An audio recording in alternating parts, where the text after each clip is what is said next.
नमस्कार, India voice देख रहे हैं आप। मैं हूं आप सबके साथ रिया डंगवाल। खबर इंडिया वॉइस में आप सभी का स्वागत है। रुक करते हैं खबरों की तरफ। हरियाणा में नायब सिंह सैनी सीएम होंगे। जी हां, लाडवा से इस बार सैनी ने चुनाव जीता था, दूसरी बार सीएम बनेंगे नायब सिंह सैनी। और नायब सिंह सैनी कल सीएम पद की शपथ लेंगे। तो ये बड़ी खबर आप सभी को बता रहे हैं। हरियाणा में नायब सिंह सैनी मुख्यमंत्री होंगे। लाडवा से नायब सिंह सैनी ने चुनावी ताल ठोकी थी। लाडवा से उन्हें बंपर जीत हासिल हुई और दूसरी बार सीएम नायब सिंह सैनी बनाए जाएंगे। हालांकि इससे पहले 9 साल मनोहर लाल खट्टर हरियाणा के मुख्यमंत्री रहे। एंड मौके पर चुनाव से 6 महीने पहले नेतृत्व हरियाणा का नायब सिंह सैनी को सौंपा गया और अब एक बार फिर से दूसरी बार हरियाणा के मुख्यमंत्री नायब सिंह सैनी होंगे। यानी नायब सिंह सैनी के नाम पर मुहर लग गई है। नायब सिंह सैनी कल सीएम पद की शपथ लेंगे।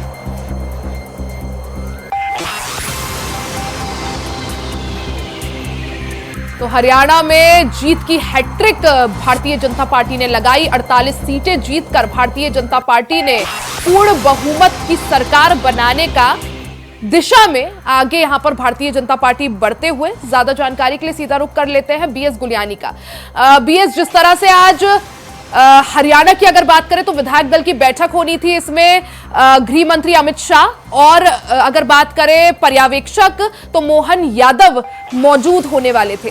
क्या माना जाए, क्या विधायक दल की बैठक हो चुकी है? क्या कुछ जानकारी उसको लेकर, और क्या नायब सिंह सैनी के नाम पर मुहर लग चुकी है?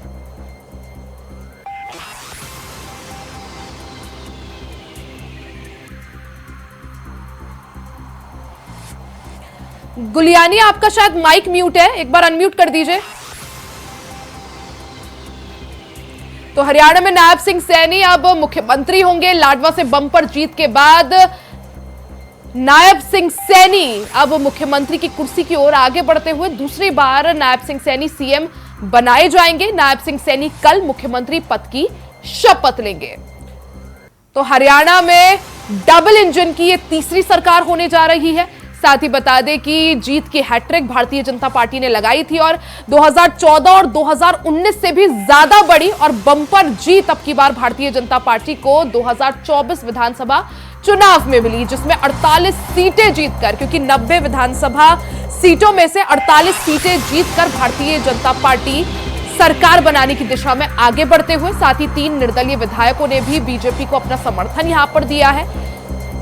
आज विधायक दल की बैठक और जिसमें मुख्यमंत्री के नाम पर मुहर लगाई जाएगी। आपको बता दें कि बैठक को लेकर क्या कुछ अपडेट है, थोड़ी देर में हमारे संवाददाता जुड़ेंगे और पूरी अपडेट आप तक पहुंचाएंगे। लेकिन तब तक बता दें कि लगभग नायब सिंह सैनी के नाम पर मुहर इस दौरान लग चुकी है। सीधा रुख कर लेते हैं बीएस गुलियानी का। बीएस, क्योंकि विधायक दल की बैठक होने वाली थी, गृह मंत्री अमित शाह उस बैठक में मौजूद और साथ ही जो पर्यवेक्षक है मोहन यादव, उनकी भी मौजूदगी। बैठक को लेकर क्या कुछ अपडेट, क्या बैठक हो चुकी है? नायब सिंह सैनी के नाम पर क्या अंतिम मुहर लग चुकी है? क्या कुछ जानकारी?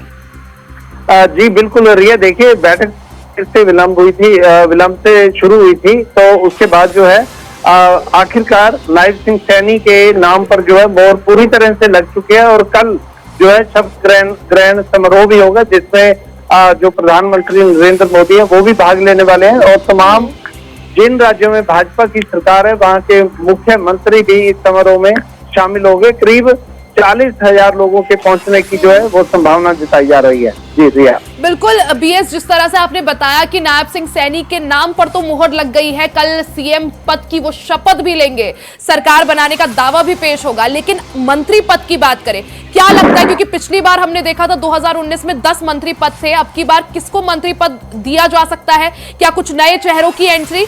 और ये भी कि डिप्टी सीएम को लेकर क्या पत्ते अभी तक खुल पाए हैं?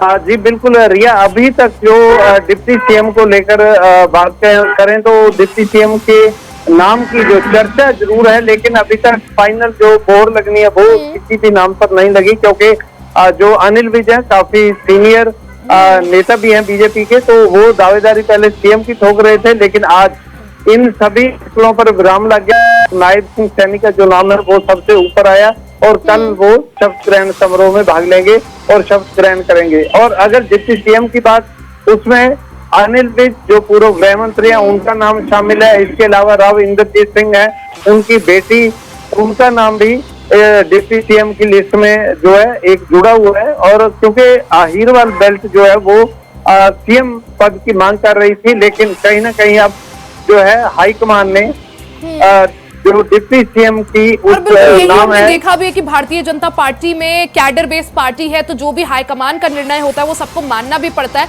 हालांकि माना यही जा रहा था, कयास यही लगाए जा रहे थे, लगभग तय था कि नायब सिंह सैनी को ही सीएम पद सौंपा जाएगा, क्योंकि चुनाव जो था पूरा का पूरा नायब सिंह सैनी के चेहरे पर और पीएम मोदी के चेहरे पर लड़ा गया था। लेकिन अगर तैयारियों की बात करें बीएस, क्योंकि शपथ ग्रहण जैसा आपने भी बताया कल होना है, 17 अक्टूबर को होना है, किस तरह से तैयारियां, क्योंकि बीजेपी की कोशिश यही होगी कि इसे एक मेगा इवेंट बनाया जा सके। जी बिल्कुल ये जो तैयारियां हैं किसी बड़े समारोह से कम नहीं है, क्योंकि पहले ये शपथ ग्रहण समारोह 12 तारीख को होना था, फिर 15 और फिर अब 17 तारीख है जो आज फाइनल हुई है। तो कल शपथ ग्रहण समारोह होना है, इसको लेकर तैयारियां पूरे जोरों शोरों से चल रही हैं, क्योंकि इस समारोह में दिग्गज नेता पहुंच रहे हैं। यहाँ तक कि भारत के प्रधानमंत्री नरेंद्र मोदी स्वयं यहाँ पर पहुंचने वाले हैं और नायब सैनी को शपथ दिलवाने वाले हैं। तो समारोह बहुत बड़ा है, एक जिसे हम कहें यहाँ पर एक सवाल ये बीएस की, अगर जैसा आपने भी कहा पहले 12 को होना था शपथ ग्रहण, फिर उसके बाद एक्सटेंड होकर 15 हुई डेट, फिर अब 17, आखिर क्यों इतना देर या जो डिले था उसकी वजह क्या, जब नाम लगभग तय था मुख्यमंत्री का, तो ये जो डिले या ये जो समय लिया गया, जो इंतजार किया गया, क्या मंत्री पद को लेकर या फिर डिप्टी सीएम को लेकर अभी भी असमंजस की स्थिति में भारतीय जनता पार्टी? जी रिया, ऐसा कुछ भी नहीं है। एक्चुअल डिले का कारण केवल एक ही था, क्योंकि पहले प्रधानमंत्री नायब सिंह सैनी का नाम अनाउंस कर चुके थे और उसके बाद ही इलेक्शन जो है, चुनाव जो है वो लड़ा गया था हाईकमान की ओर से, और भाजपा के जितने भी दिग्गज हैं उन्होंने भी इस नाम को स्वीकार कर लिया था। और लेकिन डिले होने की जो बात हम कर रहे हैं कि पहले 12 को, फिर 15 को और अब 17 को, क्योंकि प्रधानमंत्री नरेंद्र मोदी विदेश यात्रा पर थे, उनके आने का इंतजार किया जा रहा था। तो आज स्वयं अमित शाह जो है वो विधायक दल की बैठक जो थी उसमें पहुंचे और कहीं ना कहीं इस बात को भी लेकर हाईकमान में असमंजस की स्थिति बनी हुई थी कि कहीं कोई जो है निकल कर सामने ना आए, या फिर कहीं भाजपा दल के जितने भी विधायक हैं भाजपा पार्टी के, उनमें कहीं आपस में सीएम पद को लेकर फूट ना पड़ जाए। इसी वजह से जो है आज विधायक दल की बैठक में अमित शाह स्वयं पहुंचे थे और उन्होंने आकर यहाँ पे इस बैठक में भाग लिया और सीएम नायब सैनी का नाम जो है वो चयनित किया। कल सीएम नायब सैनी जो है इस शपथ समारोह में जो है शपथ ग्रहण करेंगे। कहाँ पॉसिबल है बीएस, कहाँ ये शपथ ग्रहण समारोह होगा, किस तरह से इसे भव्य रूप देने की कोशिश, साथ ही जिस तरह से हमने इससे पहले देखा था कि जो 10 कैबिनेट मंत्री थे उनमें से 8 कैबिनेट मंत्री चुनाव हार जाते हैं, तो क्या अब की बार कैबिनेट का किस तरह से गठन किया जाएगा, किन नए चेहरों को मौका देने की यहाँ पर उम्मीद? जी देखिए, ये शपथ ग्रहण समारोह जो है पंचकुला के सेक्टर 5 के मैदान में, जहाँ पर जो बहुत बड़ा ग्राउंड है और तकरीबन बड़े समारोह जो है वो वहीं पे किए जाते हैं, क्योंकि इस समारोह में बताया जा रहा है कि 40,000 लोगों की व्यवस्था की जा रही है और पहुंचने की उम्मीद भी है।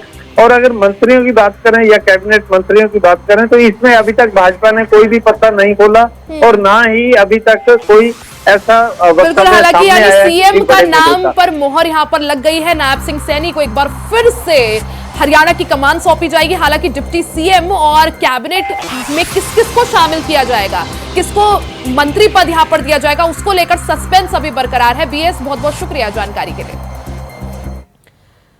वहीं यूपी की सियासत से जुड़ी बड़ी खबर, अयोध्या की मिल्कीपुर सीट पर सियासत पूरी तरह से गर्मा गई है। इलेक्शन कमीशन ने नोटिफिकेशन मिल्कीपुर को लेकर जारी नहीं किया। बीजेपी, समाजवादी पार्टी और कांग्रेस ने चुनाव की तैयारियां हालांकि शुरू कर दी है। मिल्कीपुर में चल रहा कांग्रेस का संविधान सम्मेलन, कांग्रेस प्रदेश अध्यक्ष अजय राय और प्रदेश प्रभारी अविनाश पांडे इस सम्मेलन में मौजूद है। साथ ही पूर्व विधायक गोरखनाथ बाबा भी इस दौरान लखनऊ हाईकोर्ट पहुंचे हैं। गोरखनाथ बाबा अपनी जो याचिका है जो उन्होंने हाईकोर्ट में दाखिल की थी उसको वापस ले रहे हैं। सपा प्रत्याशी अजीत प्रसाद चुनावी कैंपेन कर रहे हैं। तो अयोध्या की मिल्कीपुर सीट पूरी तरह से इस दौरान सियासत का केंद्र बन गई है, क्योंकि बीते दिन जिस तरह से इलेक्शन कमीशन ने चुनाव की तारीखों का ऐलान किया, यूपी की 10 में से 9 सीटों पर चुनाव की तारीख जो है निर्धारित की गई, लेकिन मिल्कीपुर के लिए नोटिफिकेशन जारी नहीं हुआ। यही वजह है कि तमाम जो विपक्षी दल है, चाहे समाजवादी पार्टी हो, कांग्रेस हो, सबके निशाने पर भारतीय जनता पार्टी इस दौरान है, इलेक्शन कमीशन इस दौरान है। हालांकि सबको दूर रखते हुए भारतीय जनता पार्टी, समाजवादी पार्टी और कांग्रेस ने चुनाव की तैयारियां शुरू कर दी हैं। आपको बता दें कि इलेक्शन कमीशन ने मिल्कीपुर के लिए चुनाव की तारीख का ऐलान इसलिए नहीं किया था क्योंकि इलेक्शन कमीशन का कहना था कि ये मामला, मिल्कीपुर का जो मामला है वो इस वक्त हाईकोर्ट में है और हाईकोर्ट में मामला चल रहा है। हालांकि अब जो पूर्व विधायक गोरखनाथ बाबा, जो कि बीजेपी के इससे पहले चुनाव में कैंडिडेट भी रह चुके हैं, उन्होंने हाईकोर्ट का रुख कर याचिका दाखिल की थी, जिस वजह से मिल्कीपुर को लेकर चुनाव आयोग ने तारीखों का ऐलान नहीं किया क्योंकि मामला हाईकोर्ट में चल रहा है। वहीं दूसरी तरफ गोरखनाथ बाबा अब ये याचिका वापस ले रहे हैं। माना यही जा रहा है कि याचिका वापस लेने के बाद जल्द मिल्कीपुर में भी चुनाव होंगे। ज्यादा जानकारी के लिए हमारे साथ जुड़ गए हैं स्टेट कोऑर्डिनेटर अनिल पाठक जी और साथ ही हमारे साथ अयोध्या से विनय मिश्रा जुड़ गए हैं। सबसे पहले अनिल जी, आपके पास आना चाहूंगी। जिस तरह से चुनाव आयोग प्रेस कॉन्फ्रेंस बीते दिन करता है, चुनाव की तारीखों का ऐलान होता है, यूपी की 10 में से 9 सीटों पर ऐलान हो जाता है, लेकिन मिल्कीपुर छूट जाती है और यही वजह कि अब पूरी तरह से मिल्कीपुर को लेकर सियासत हाई है। लेकिन उत्तर प्रदेश की उस जागृत जनता ने उस विजय रथ को उत्तर प्रदेश की जनता को दिया जो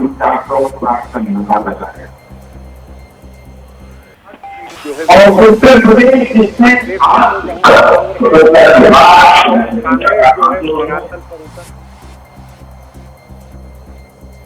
ठीक है, मैं आऊंगी आपके पास। एक बार विनय का रुख कर लेते हैं। विनय, क्योंकि मिल्कीपुर इस वक्त यूपी की सियासत का केंद्र बना हुआ है, सभी जगह चुनाव की तारीखों का ऐलान हुआ, लेकिन मिल्कीपुर जो है वो इलेक्शन कमीशन उसके लिए नोटिफिकेशन जारी नहीं करता है। इस वक्त क्या कुछ सियासी माहौल, क्योंकि खबर यह भी है कि जो गोरखनाथ बाबा है वो अपनी याचिका वापस लेने पहुंच रहे हैं हाईकोर्ट, उसको लेकर क्या कुछ जानकारी?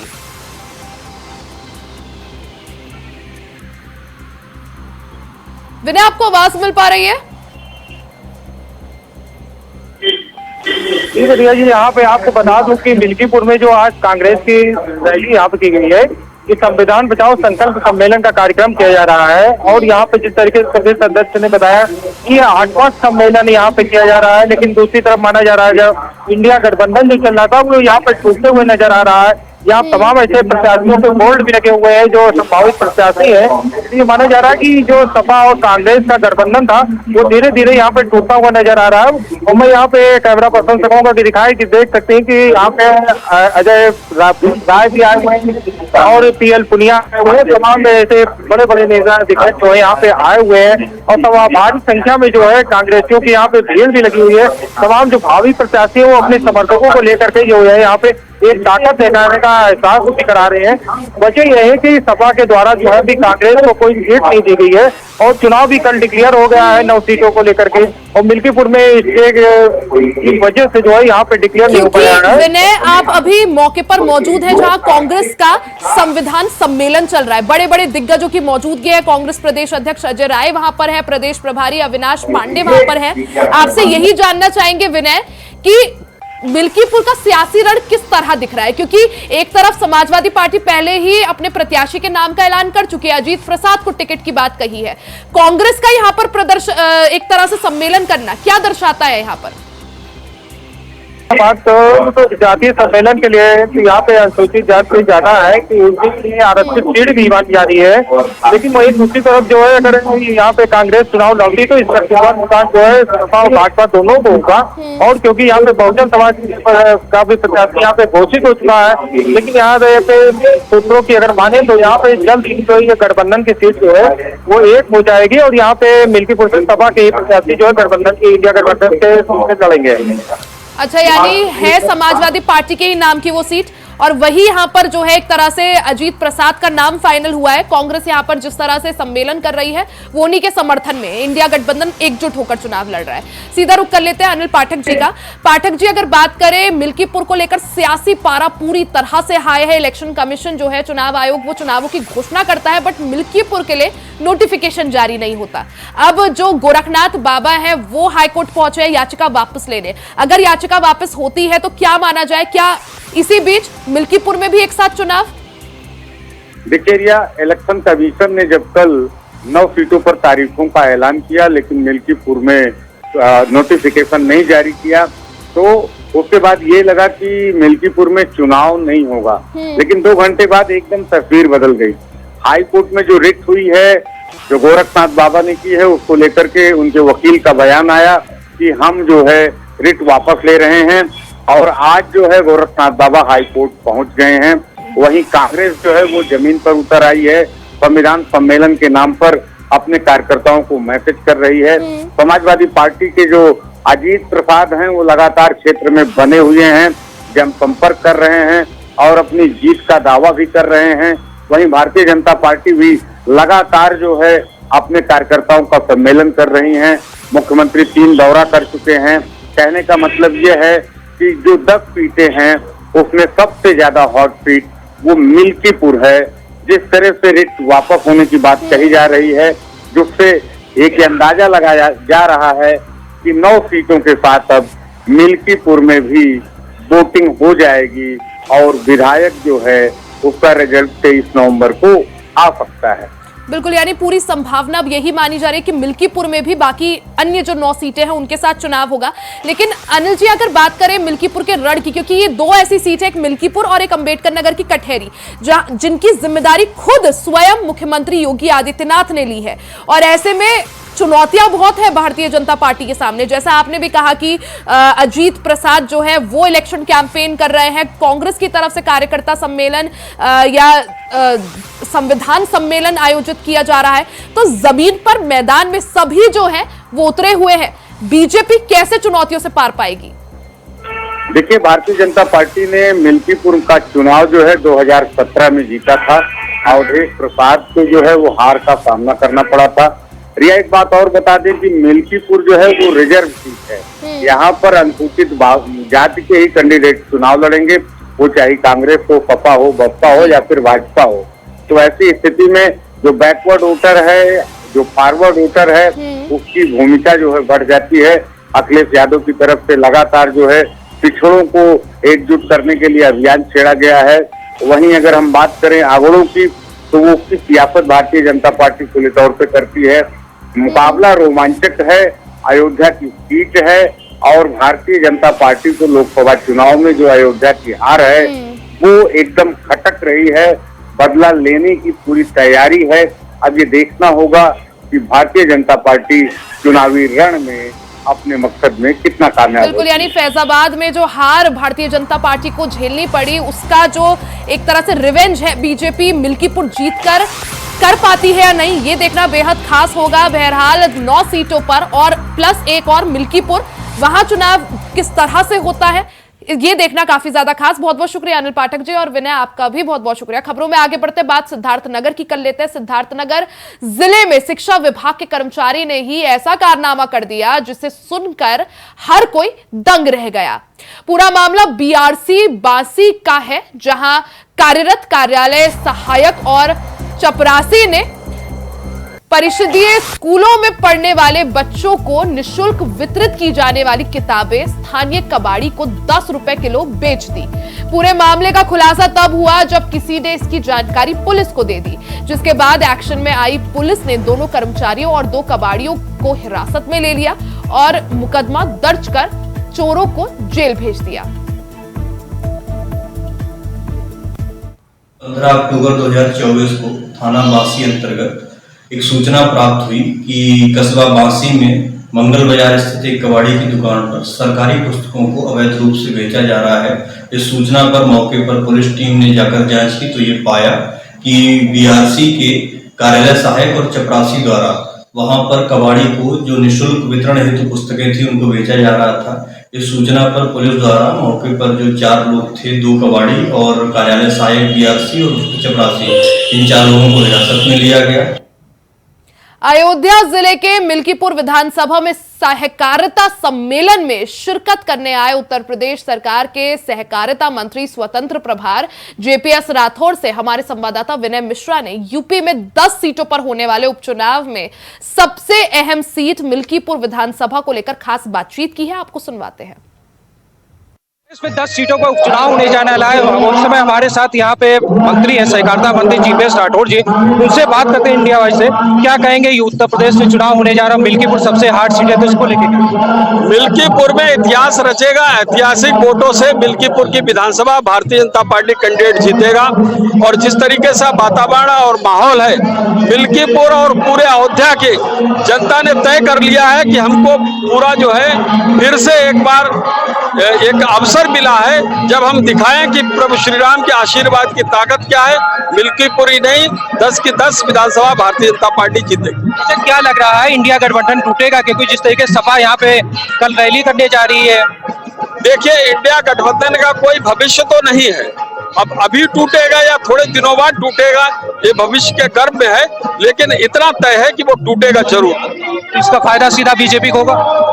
अब फायदा क्या, वो एक में रह के कुछ नहीं कर सकते हैं। वो उन्होंने इस बार जनता को गुमराह करके और जो खटाखट योजना और संविधान के नाम पर जो बरगलाया है, उनके साथ छलावा करने का काम किया है। तो काट की हांडी बार बार नहीं चढ़ती, एक बार चढ़ गई खत्म है। अब इसके बाद इनका पराजय का ही मुंह देखना पड़ेगा। अच्छा, यहाँ भी प्रत्याशी ने घोषणा की है, हो सकता है चुनाव की घोषणा 1-2 दिन में हो जाए। नहीं, घोषणा पार्टी में बहुत विचार मंथन के बाद होती है। इस पर विचार मंथन चल रहा है और बहुत से दावेदार हैं, अच्छी बात है।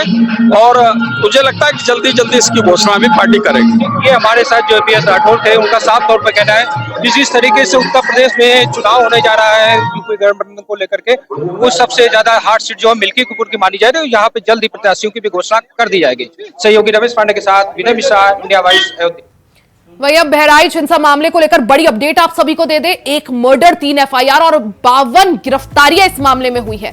मृतक राम गोपाल की पोस्टमार्टम रिपोर्ट भी सामने आ गई है। रिपोर्ट में बर्बरता के सबूत सामने मिले हैं। हत्या के पहले राम गोपाल को तड़पाया गया, साथ ही नाखून भी उखाड़े गए। राम गोपाल के शरीर में गोली के 35 छर्रे मिले हैं। साथ ही राम गोपाल को करंट भी लगाया गया है। यानी साफ तौर पर पोस्टमार्टम रिपोर्ट अब सामने आ गई है। पोस्टमार्टम रिपोर्ट में इस बात की पुष्टि हो गई है कि मौत से पहले या हत्या से पहले यहां पर बर्बरता की गई। मृतक के साथ हत्या के पहले तड़पाया गया, नाखून उखाड़े गए। राम गोपाल के शरीर में गोली के 35 छर्रे भी मिले।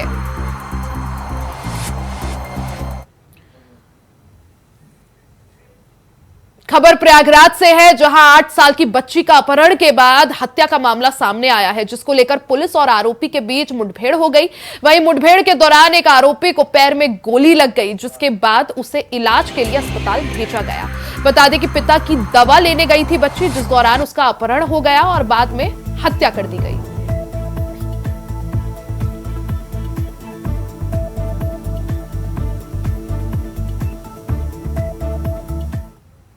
खबर इंडिया वॉइस में फिलहाल के लिए सिर्फ इतना ही। खबरों का सिलसिला जारी रहेगा, बने रहे हमारे साथ।